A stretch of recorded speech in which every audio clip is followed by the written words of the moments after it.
This is an interview with Pat Miller for the Youngstown Historical Center of Industry and Labor Oral History Project titled Women at Work. The interview is being conducted at the Youngstown Historical Center of Industry and Labor, known as the Steel Museum, on May 10th, 2023. My name's Nicole Marino. Pat, where did you and your family live when you were growing up? I grew up in Lordstown, which is obviously a little farm town close to here. And where'd you go to high school?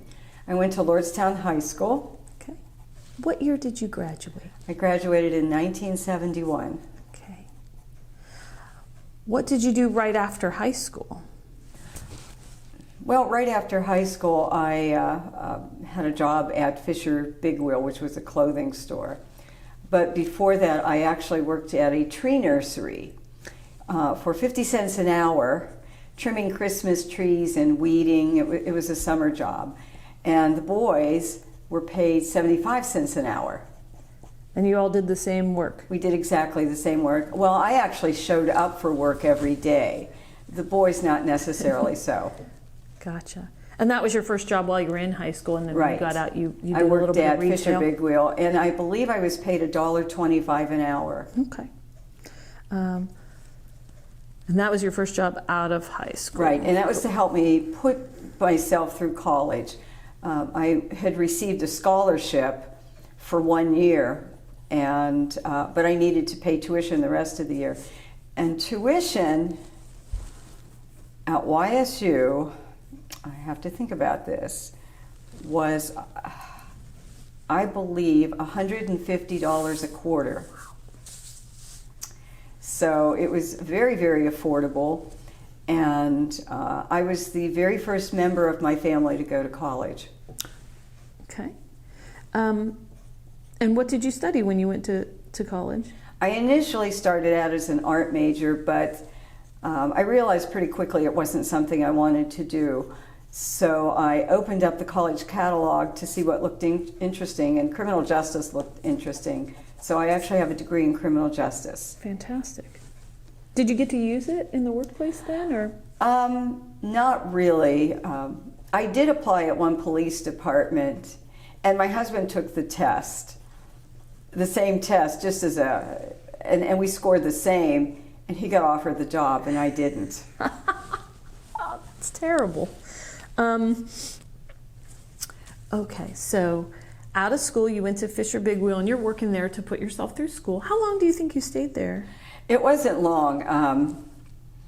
They weren't doing all that well at the time, so I think I was probably there about 6 months. And then eventually, we're through our first year, and so that following summer, my mother was a cleaning lady at Lordstown school system, and so she got me a summer job, and it paid my tuition for the entire year. I was making a whopping $3.17 an hour. And so I saved all my money, and I was able to pay my tuition for the entire year. And you didn't have to borrow anything. Good. No. It wasn't as typical then for people to borrow, was it, when you went to school, or not to a state school maybe? There were grants. Grants were much more available. So by the time I got to the third year, I was working full-time at a dry cleaners. And so I didn't really have enough money. And my parents, and it was just the times, they were against me going to college. So I didn't receive any help from them. So I was always like working and babysitting and trying to get extra money because I had to maintain a car to drive to school. So where was I going with this? So I applied for a grant, and I received a grant of $60 a quarter. And so that really helped pay that was a big deal to get a grant. And then the following year, I applied for a grant, and I got that grant, but then Nixon changed the terms of our grant and made it a loan. Oh, I see. And so, and as soon as you either missed a quarter, meaning maybe you skipped a quarter and went to the following quarter, or when you graduated, the loan company was there demanding all of the money. So when I graduated from college, I owed $180, and I had to pay it as right after I graduated, or they were going to put me into collections. How did you manage that? Fortunately, I got married. My husband had a job at that point, Okay. and so And so you were able to, right, yeah. right. And out-of-state tuition at that point was $450 Yeah. a quarter. Yeah, higher. Okay. All right, so you graduate college, and then what was your first job out of college then? We were in a terrible recession. We had I got married and I moved to Pennsylvania, and most of the mills had closed down, so we were in a really bad recession with 20% unemployment. So my husband was working as a social worker. I got a job as a school crossing guard because I had a criminal justice degree, and they said I was very qualified to. And it was you worked for the police department, so I worked for the police department for $4 an hour. Do you remember what year that was you started with them? Oh, that was in the 80s. I think 1982. In the aftermath of the mills down, kind of, and all of that. I We're see. only recovering now, but yeah, and it was very hard, I think, for women to get a job. People did not want to hire women because they felt that women were just going to work until they got pregnant and then quit. So it was easier for men to get jobs, but the jobs did not pay well. So we lost a major population. Yeah. And how long did you do that? I did that for 5 or 6 years. Oh, okay. And then what did you move on to after that? Then I worked as an exercise instructor. Okay. And so I did that, and that's not a high-paying job. And it was at a women's club, and they didn't hire, the owners of the club didn't like to have lots of employees. So it was not uncommon to teach exercise classes 4 to 6 hours a day at minimum wage. And then you had to clean the building. So how long did you stick that out then? 6 months. Okay. Not a long time. But then I got my career job finally, and my children were a little bit older. I mainly chose jobs because childcare, there really wasn't childcare over there. And if you had childcare, it ate up your paycheck. So I got jobs that were around my children's schedules. And so once they got to a certain age, I was able to take on a full-time job. Okay. And I worked for American Red Cross Biomedical Services. So I was in blood banking. 24 years.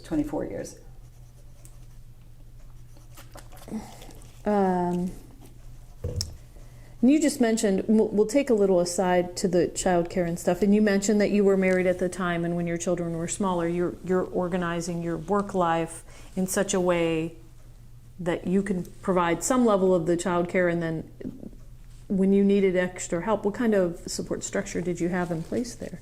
Nothing. Nothing. Just my you and your husband. husband, so you had to arrange your Right. shifts around. Because my family was all over in Lordstown and Warren.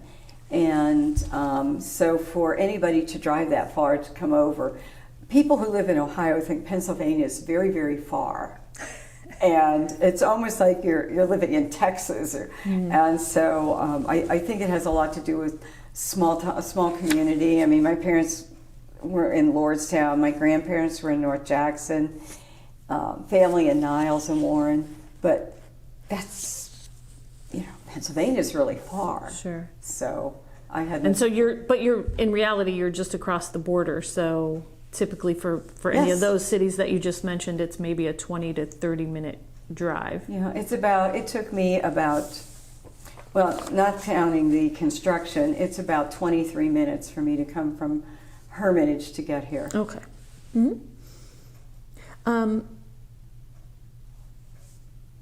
So, and we may revisit some of that a little bit later, but that ties right into what you're saying. And then so as they get older and they're in school, then you move on to work with the American Red Cross, and you were there for a long time. What led you to pursue a job with them? Well, I had been applying all over the place, and I wasn't getting any response. And again, it's because we didn't have a lot of jobs. They called me for an interview, and they hired me on the spot. And I thought, well, I'll just take this for a little bit. And actually, what got me the job was not necessarily my degree, but the fact that I volunteered for the Rape Crisis Center for 10 years. And I worked as a volunteer. I used to hide women from their husbands. I used to counsel rape and incest victims. And I used to help with their volunteer program. So that is what initially made me, gave me a more positive image, I think, to the Red Cross, because I had done all this volunteering. And I did have a degree, and they wanted that. So Yeah. I got my foot in the door there, and I kept thinking, I'm just going to do this for a little bit, but it was a great job. What was your first job position there when you got in with the Red Cross? I was a blood services coordinator, so I coordinated all the blood drives and did all of the media and coordinated all of the volunteers for Mercer County. And how long did you stay in that particular position? I think I was in that position about 8 years.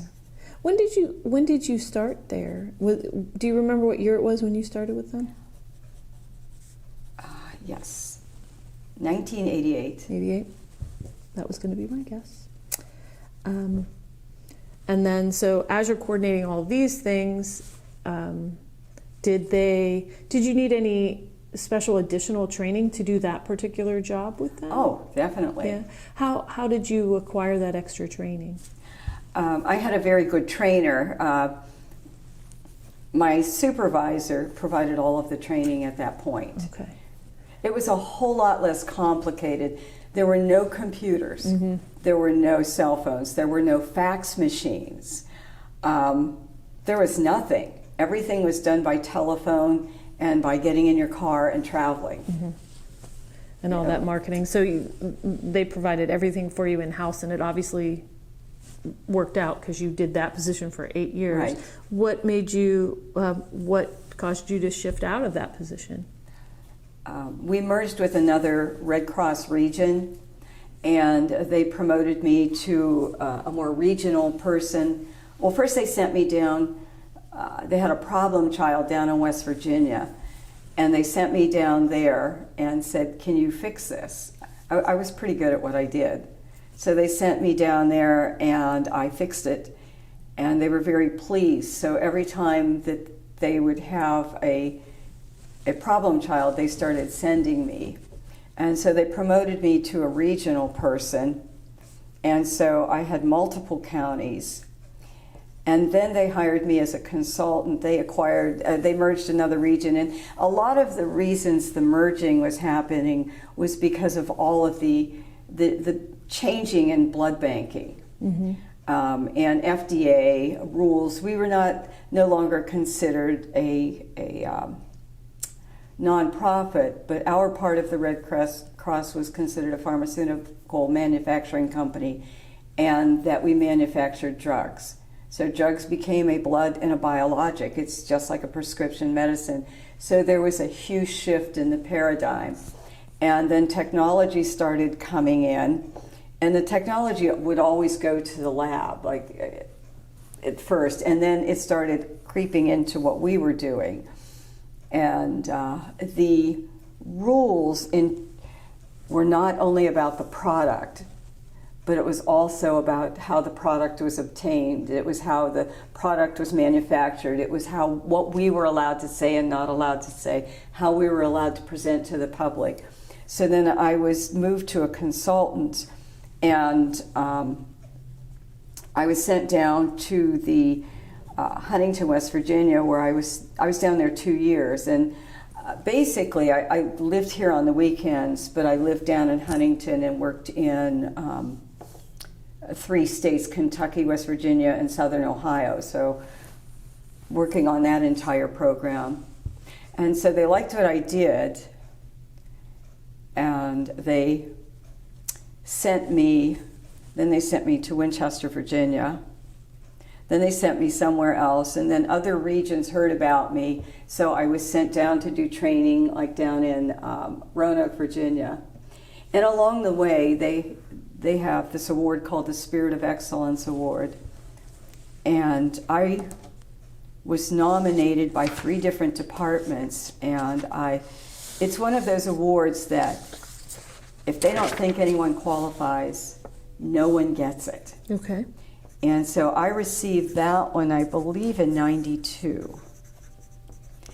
And then I received it a second time. I was the first person to ever get it twice. I received it later on in probably, maybe 2006, for a major project that I coordinated.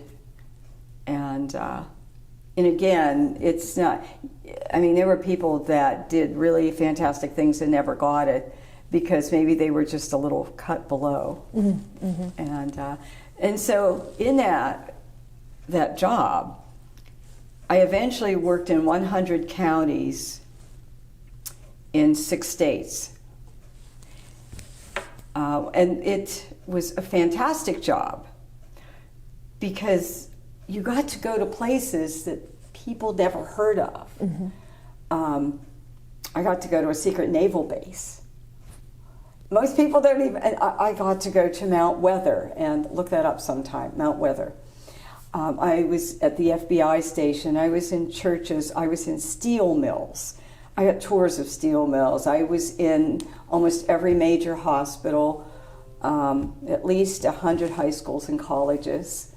I worked with every major media. So I had this fantastic opportunity. And so the job itself was wonderful. Travel was different. Like the bias towards women traveling is very interesting. Tell me some more about that.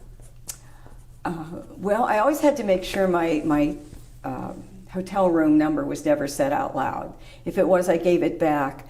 And I had to make sure I rode alone in elevators because men would watch what room I would go to, and they would come and knock on my door, mm-hmm. or they would call me up, sometimes at 2 a.m. wanting to go for a drink or invite me to breakfast.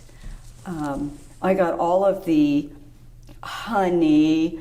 I was introduced at meetings as a little girl. I was once told to make sure I wore a skirt to every meeting so they could look at my legs. So there were lots of innuendos and inappropriate things that were said.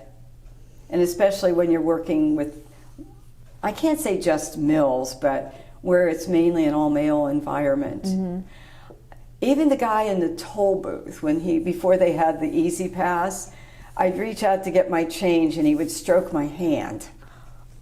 Just creepy things. Yeah, yeah. So, and then there was the judgment of like people at my church and my husband's friends that just couldn't believe I would leave my husband alone, and wasn't I worried that he was going to find someone? And just all of these, where when my male colleagues started traveling, there was none of that. But with me, I was the first to do what I did in that area, and so there was You were the first woman to travel around in this capacity at that time, and this was in the late 80s.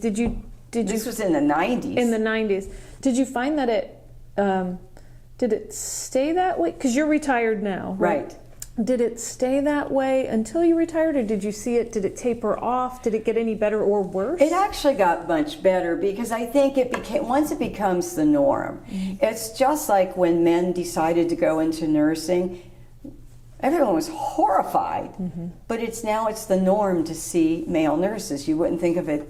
And just like when women started to become doctors, mm-hmm. women have always been doctors, but they had to pretty much hide it. But when women started going into engineering and women started going into being doctors, it's now becoming the norm, so people are more accepting. the generation after me, I think that it's very normal for them, so they're not going to think any differently.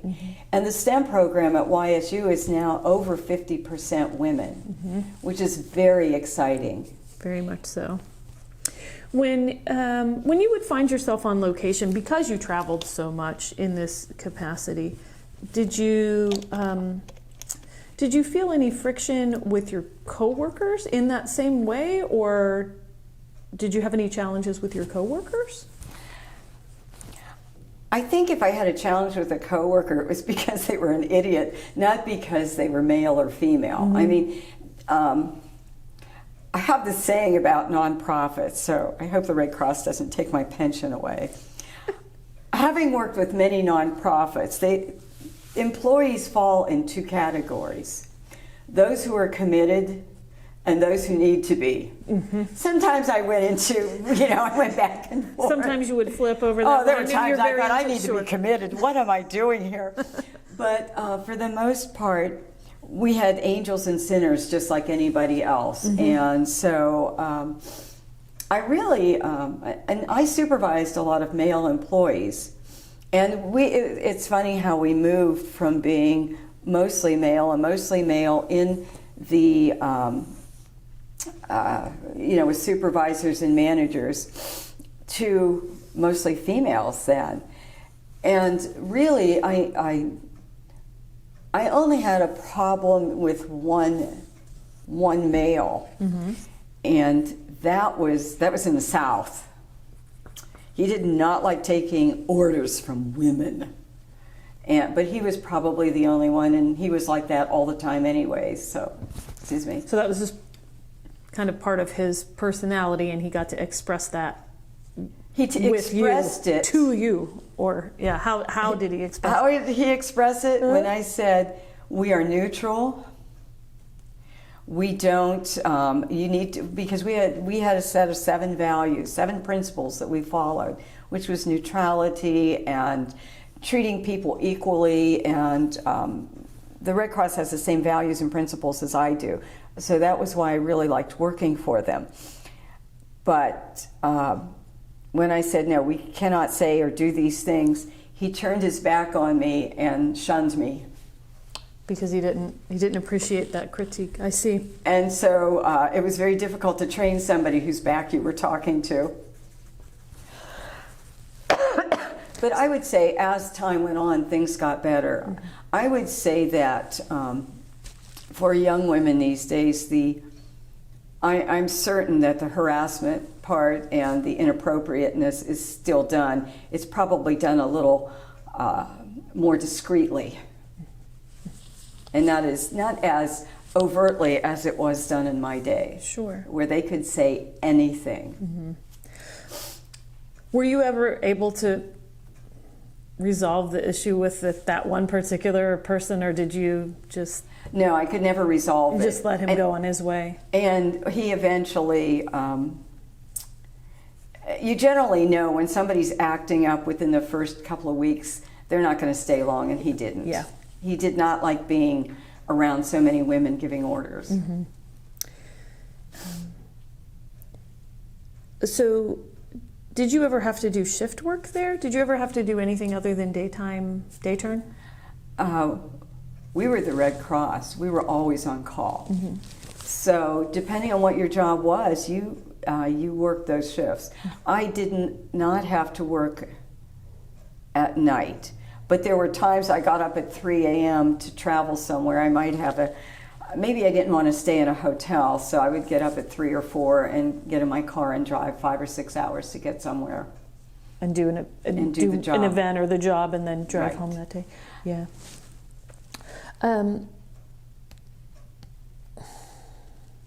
It seems like you were pretty passionate about your work there, and that seems to have enabled you to kind of put up with some shenanigans for the grander picture. I would say that I went into that job as I was a very quiet, shy person. But the nature of the business made you a better person. It made you more confident. It made you feel that you had a right to be there and a right to sit at the table.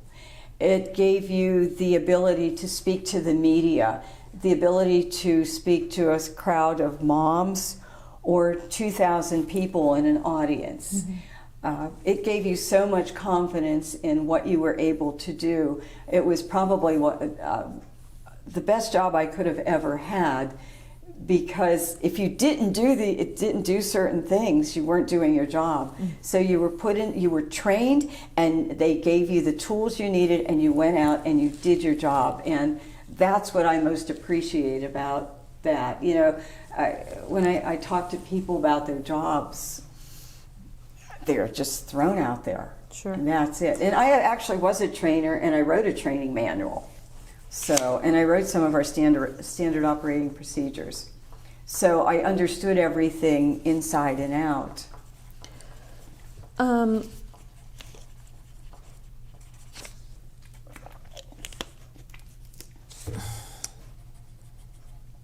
me think about how I want to structure this. Well, and it seems like you kind of, I get the impression you climbed the ladder from an entry-level position and you built your way up. How was administration, or how were managers to you when you weren't on the top, I guess? You always have those bad bosses. So I did at one point have a very bad boss. But on the other hand, I had the best mentors. And everybody was encouraging, because if you succeeded, they looked good. So they wanted you to succeed and move on. And one of my other things, I always forget about this. Do you know who Elizabeth Dole is? Okay, do you know who Robert Dole? Robert Dole was a senator, I believe, from Virginia.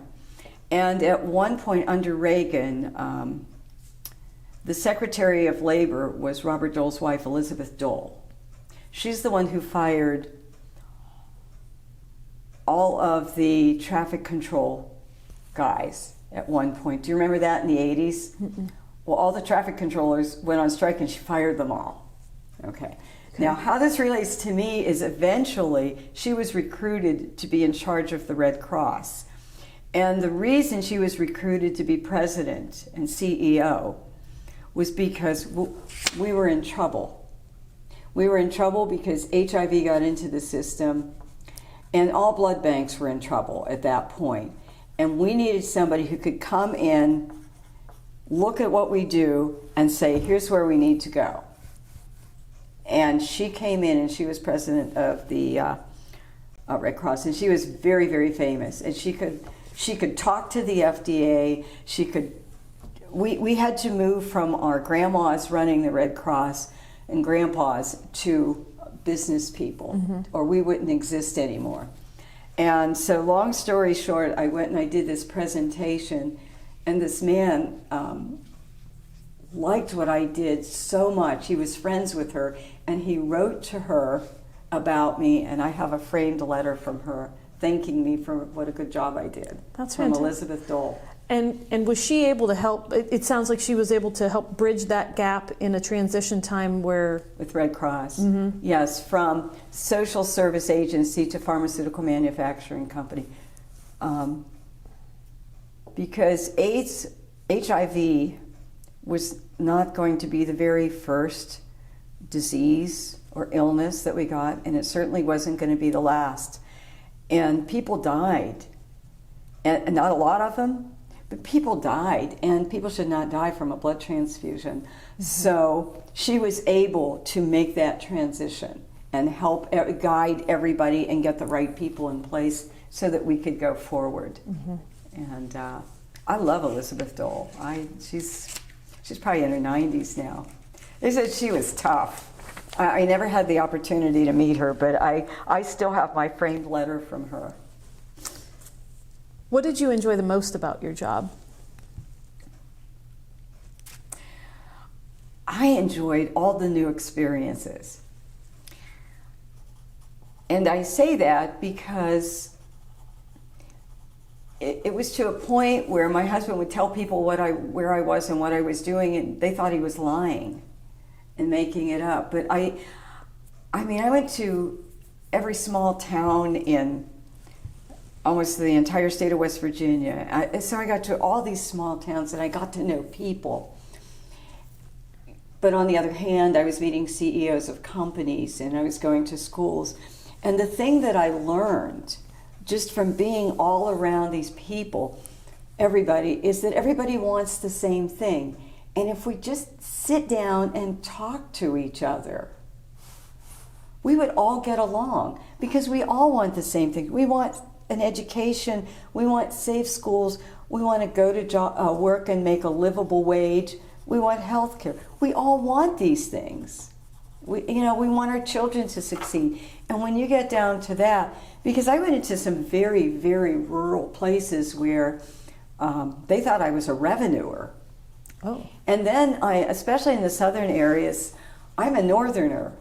I'm not going to go down there and put on an accent. I have to be who I am. I had to go into schools that were primarily African American.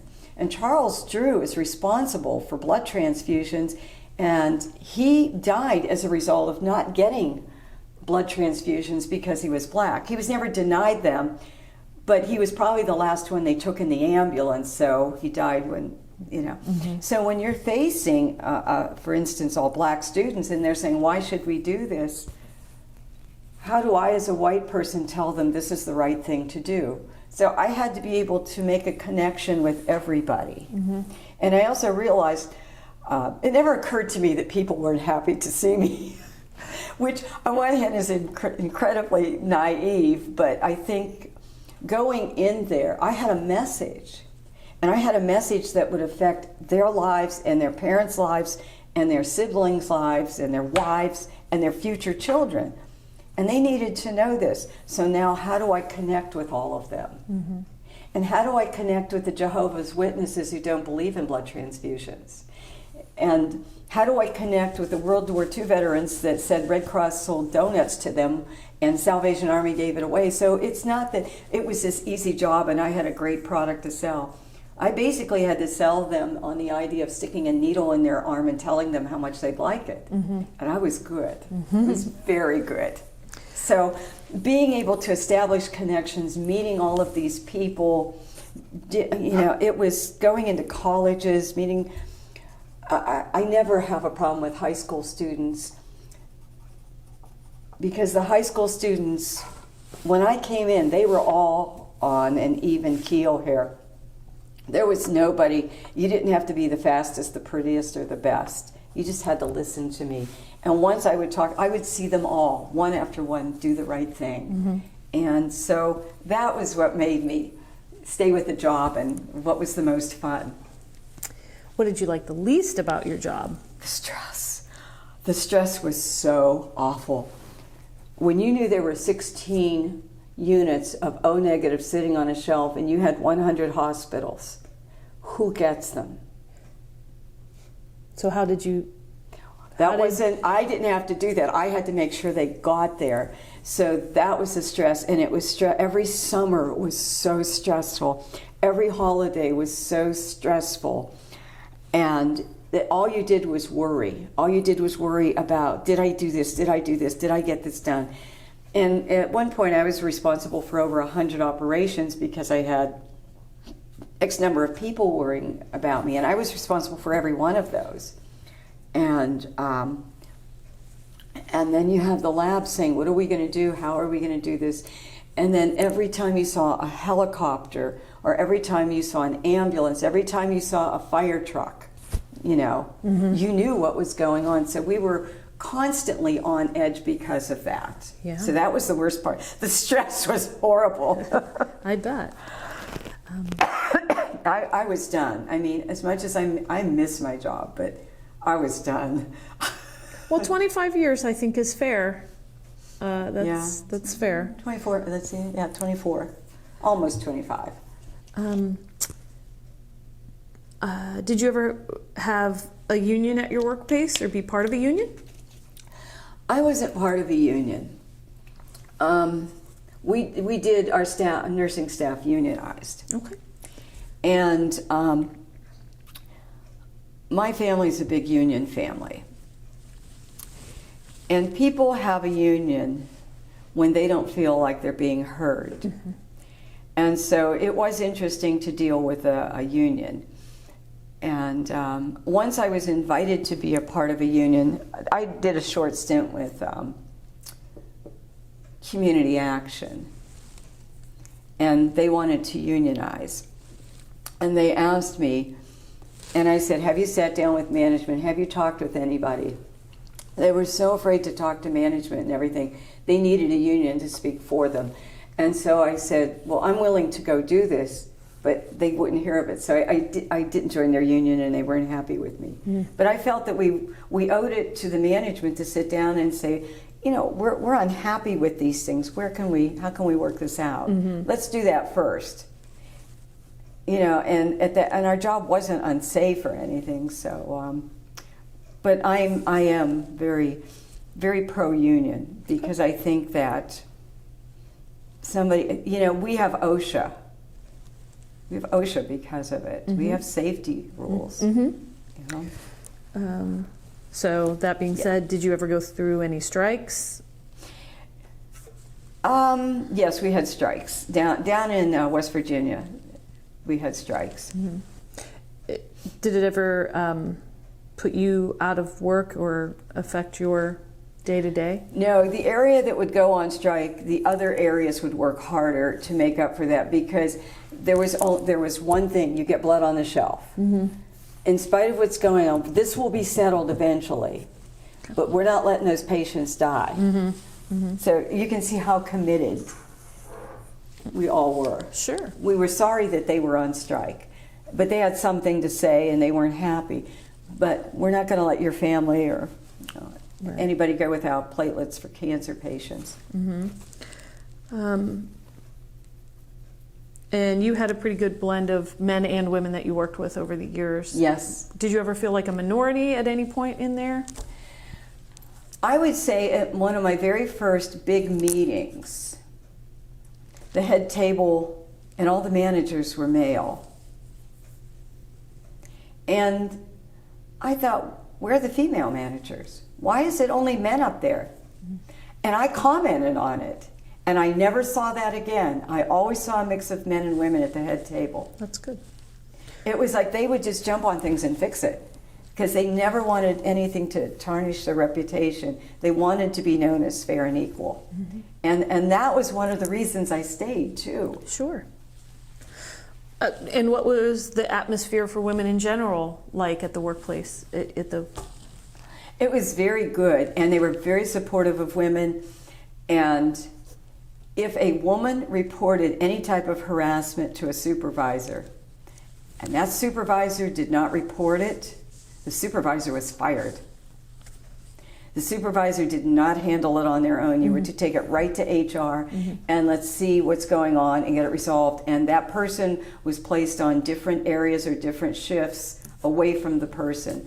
The person who was accused of harassment was put on initially paid leave, and then if there was proof, they were either suspended or fired. So they're very supportive of women. It sounds like they had a mission statement that was pretty comprehensive, and from everything you're telling me today, they stuck to these codes of conduct that seems pervasive. That's a good thing. Yeah, there were things that I remember we used to be able to tell dirty jokes. Well, that went out. Yeah. So, we had a code of conduct. Like we were, our cars, if you had a company car, it was to never be seen at a bar ever. If somebody was alongside the road and needed help, you were expected to stop and help them because you carried the symbol. Mm-hmm. So it sounds like you were very happy at Red Cross. And so let's travel backwards in time to when you're first married. You told me that you were married and when your children were small, you were doing some other kind of work. How many children do you have? I have 2 sons. Mm-hmm. And how did working at that time affect your children when they were small? Well, when you work as a school crossing guard, you have the same schedule as they do. Okay. So you have the same days off and everything. They would come and sit in my car, and I only worked like 3 hours a day, so they would come and sit in the car for maybe a half an hour, do their homework and stuff. So that was okay. The job was really bad in the wintertime. It was, and they hired women to do it because men wouldn't do the job, because even though the pay was like $4.50 an hour, it was an awful job in the cold. And there were times I got sexually harassed or just harassed by men driving by. You know, and I had to report that a couple of times. I had these guys saying really inappropriate things to me. I'm wearing a police uniform with a police badge, even though I'm not a police officer. And they came by And it would be the same couple of... yeah. Okay.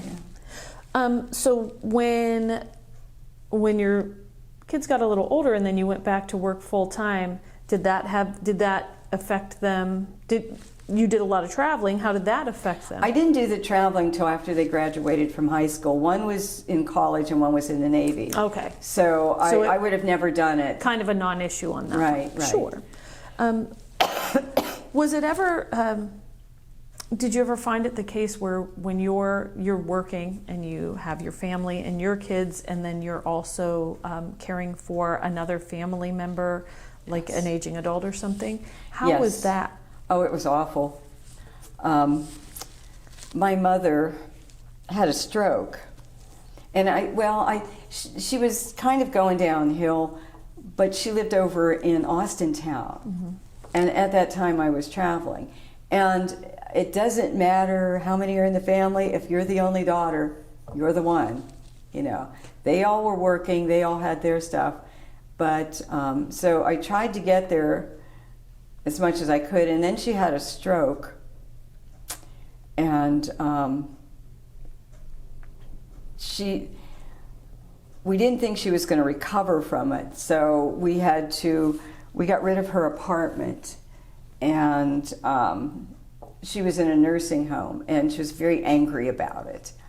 So I had to deal with her anger because I put her in a nursing home. And while I never felt guilty about it, because I thought she's getting 3 meals a day, she's getting all her meds now, and if she falls, somebody's going to be there to help her.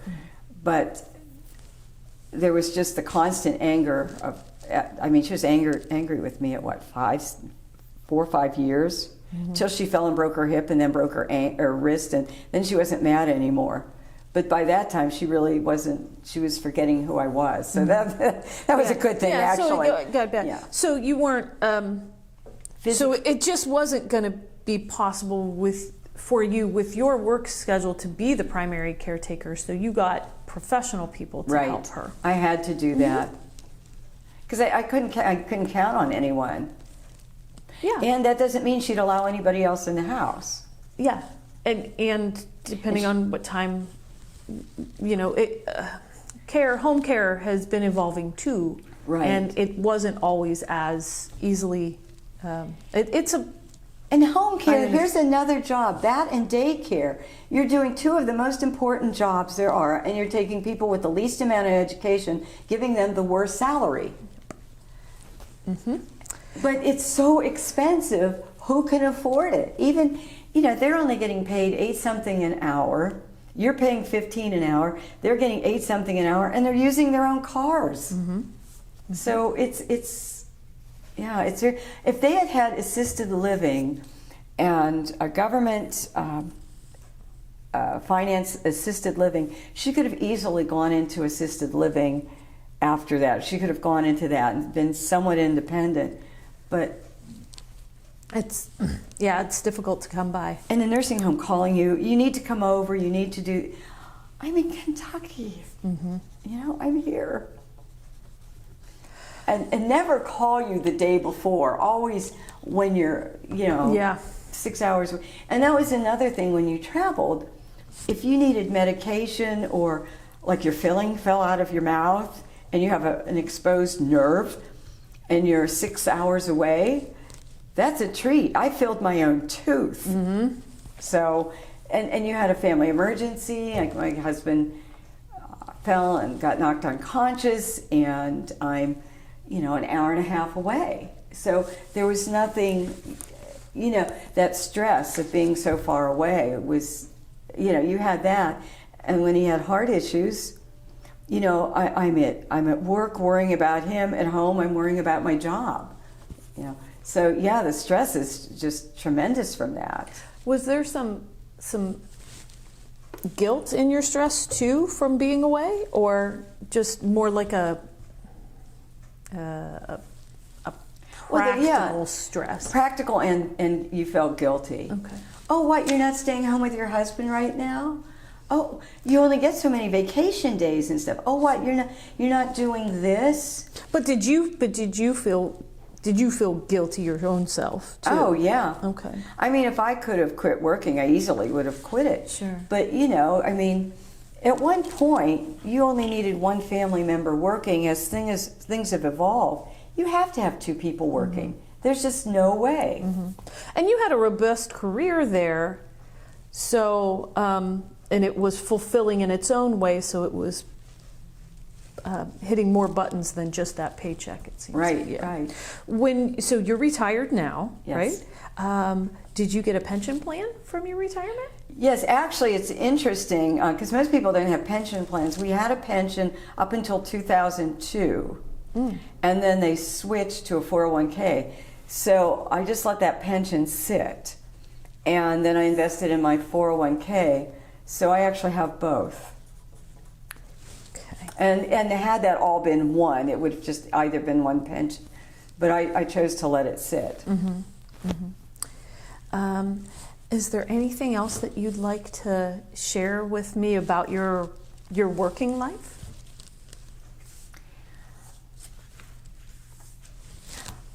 I would say that the best thing women can do is support each other.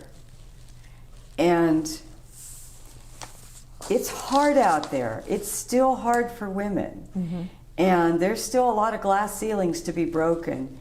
And they still face a lot of judgment and issues. There's still two sets of rules out there, one for men and one for women. And women need to support each other. And I know sometimes women, they say women can be catty. Men can too, so don't let them fool you. But the thing is, we have to support each other.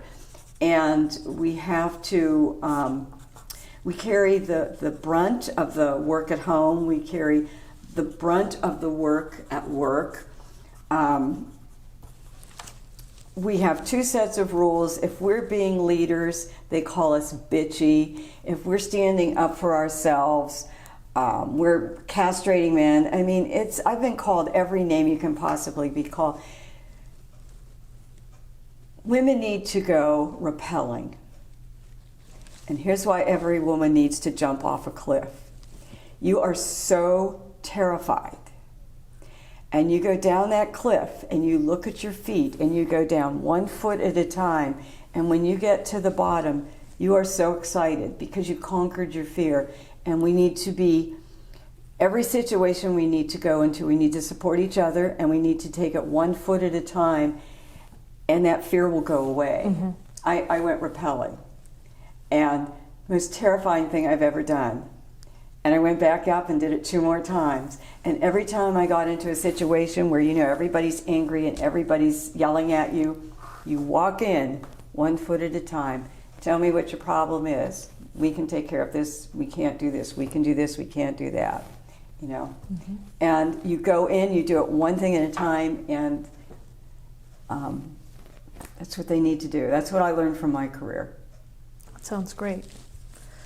Yeah, thank you so much for Oh, you're talking with welcome. me. This was wonderful. Thank you.